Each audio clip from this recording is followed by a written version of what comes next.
राउत साहब, आप कल जैसलमेर के दौरे पर थे। जैसलमेर में पिछले कई दिनों से एक धरना चल रहा है ओरन और गौचर को राजस्व में रिकॉर्ड करवाने को लेकर। इसको कल आप ओरन टीम भी आपसे मिली थी और उनका आरोप है कि हमारे को संतोषजनक जवाब नहीं मिला है। इसको लेकर राज्य सरकार का और आपका अगला रुख क्या है और इस पर क्या रणनीति बनाई है, इसको लेकर आप थोड़ा विस्तार से बताइए ताकि लोगों को भरोसा हो सके। क्योंकि मैंने कल रात में जब मैं भादरिया राय से, तो मुझे लगता है कि पश्चिमी राजस्थान का सबसे बड़ा ओरन है। मैं जब वहाँ पंचायत उद्घाटन के कार्यक्रम में कहा गया था, मैंने अपने भाषण में भी वहाँ इस बात का उल्लेख किया कि ओरन, गौचर, तालाब या नाडी और पायतन, उसका अगोर और मंदिर माफी की जमीन। हमारे पूर्वज विजनरी थे और वे जानते थे कि ये पांचों गांव के इकोसिस्टम का सबसे महत्वपूर्ण घटक है।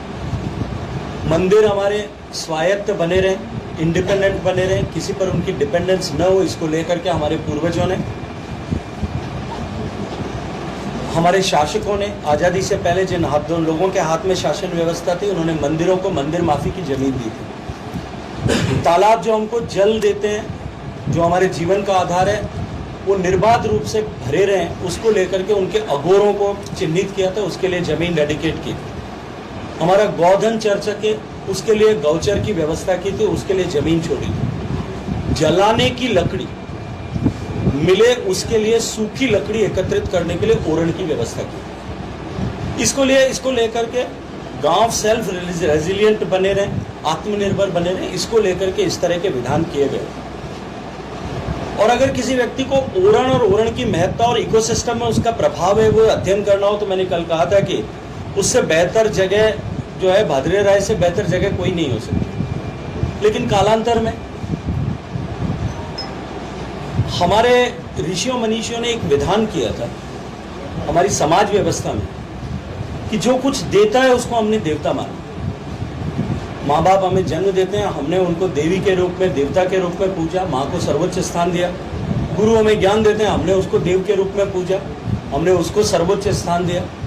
कपिला गौ माता हमें दूध देती है, औषधि देती है, खाद देती है, हमने उसको जो है माँ के रूप में पूजा। वृक्ष हमें फल देते हैं, ऑक्सीजन देते हैं, उनको देव के रूप में पूजने का विधान किया। पहाड़ हमें औषधियाँ देते हैं, जो भी देता है, नदियाँ हमें जीवन देती है, उनको हमने देव के रूप में पूजने का विधान किया। धरती माता हमको जन्म से लेकर के मृत्यु तक भोजन भी देती है और आश्रय भी देती है, उसको हमने देवी के रूप में पूजा। और जिसको देवता माना, उसके साथ में हमने सहज संबंध के लिए उसकी परिक्रमा करने या उसको राखी बांधने का हमने विधान किया। इस महत्ता को समझते हुए कि इस पूरी इकोलॉजी में, पर्यावरण की रक्षा में, इन सब विषयों की महत्ता है, धर्म के रास्ते से हमने, हमारे ऋषियों मनीषियों ने हमारे को उसके साथ में जोड़ा था। लेकिन कालांतर में धर्म का तंतु जब कमजोर हुआ, हमने देखा ओरन गोचर पे जिस तरह से कब्जे हो रहे थे, लेकिन उसको लेकर के सख्त कानून बने। ओरन निश्चित रूप से हमारे इकोलॉजी के लिए आवश्यक तो हैं, लेकिन हमको इस बात पर भी विचार करना पड़ेगा कि उनकी उपयोगिता कितनी बची। क्योंकि जिस उपयोगिता के साथ में ओरनों को चिन्हित किया गया था, या हमारे पूर्वजों ने जिसके लिए जगह डिमार्केट की थी, उस डिमार्केटेड जगह का जो उपयोग होता था लकड़ी एकत्रित करना, अब वो शायद उज्ज्वला आने के बाद में, हर गैस तक चूल्हा आने के बाद में, मैं कल भाषण में हंसते हुए कह रहा था कि जैसे पुराने जमाने में छुक छुक रेलगाड़ी को छुक छुक गाड़ी कहते थे, अब छुक छुक के शब्द से आने वाली पीढ़ी नहीं पहचानेगी, क्योंकि वो उसकी प्रासंगिकता समाप्त होगी, उसमें उपयोगिता समाप्त हो गई। जो अनुपयोगी हो गया है वो अंततः समाप्त हो जाएगा। इसको लेकर के हमारे ओरन हमारे लिए कैसे उपयोगी हैं, इसको हमको प्रतिस्थापित करना पड़ेगा। कानून उसके लिए अपना काम करता है।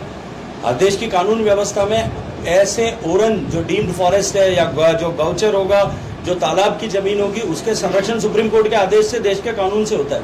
लेकिन जो नोटिफाइड नहीं है, उनको नोटिफाइड करने के लिए निश्चित रूप से व्यवस्था होनी चाहिए। और मैं इस बात को पहले से इस बात के लिए चर्चा करता रहा हूँ, क्योंकि मैंने तो खुद सीमा जन कल्याण समिति में काम करते हुए सरन अर्थानी गौचर की लैंड अलॉट नहीं है उसको लेकर के केस लड़ा है।